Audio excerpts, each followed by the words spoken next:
Bum Bum Kids Learning Videos. പുരാതന മലയാള അക്കങ്ങൾ 1 മുതൽ 10 വരെ.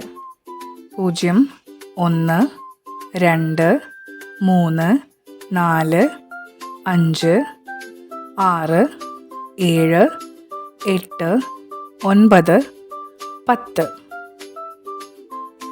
10-ന് ശേഷം 11 എന്ന് എഴുതാൻ 10-ന്റെ ചിഹ്നം ആദ്യം എഴുതി അതിനുശേഷം 1-ന്റെ ചിഹ്നം ചേർക്കുന്നു.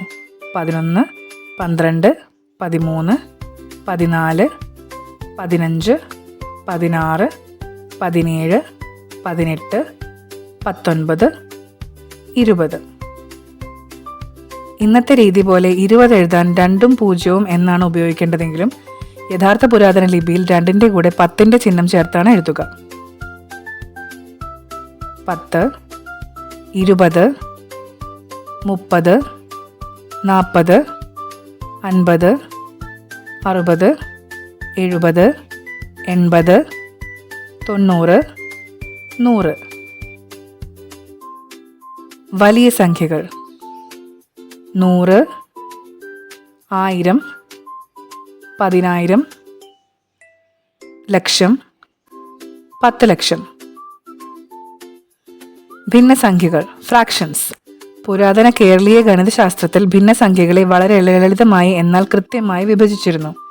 ഇത് പ്രധാനമായും കമ്പോളങ്ങളിലും ഭൂമി അളക്കുന്നതിനും ഉപയോഗിച്ചിരുന്നു. കാൽ, അര, അരക്കാൽ, മുക്കാൽ, 4 മാ, 1 വീശം. പഴയ മലയാളം കണക്കിൽ 320 എന്നത് വളരെ പ്രധാനപ്പെട്ട ഒന്നാണ്. ഒരു വസ്തുവിനെ പൂർണ്ണമായി ഭാഗിക്കാൻ 320 അടിസ്ഥാനമായി എടുത്തിരുന്നത്. ഈ സമ്പ്രദായം ഉപയോഗിച്ചാൽ എത്ര ചെറിയ ഭാഗത്തെയും കൃത്യമായി രേഖപ്പെടുത്താൻ സാധിക്കുമായിരുന്നു. ഈ രീതിയെ കണക്കധികാരം എന്നാണ് വിളിച്ചിരുന്നത്. ഒരു കാണി, കാൽ വീശം, അരവീശം, 1 വീശം, 1 മാ, 2 മാ, 4 മാ, 8 മാ. ഭൂമി അളക്കുന്നതിനും സ്വർണത്തിന്റെ തൂക്കം നോക്കുന്നതിനും ഉപയോഗിച്ചിരുന്ന അളവുകൾ: മുന്തിരി, അരക്കാണി, കാണി, അരമാ.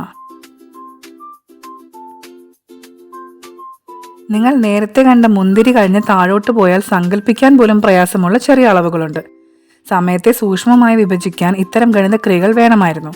പണ്ട് സ്കൂളുകളിൽ ഗുണനപ്പട്ടിക ചൊല്ലുന്നത് പോലെ ഇത്തരം ഭിന്നസംഖ്യകൾ കുട്ടികളെ കൊണ്ട് മനപ്പാഠം ചൊല്ലിക്കുമായിരുന്നു.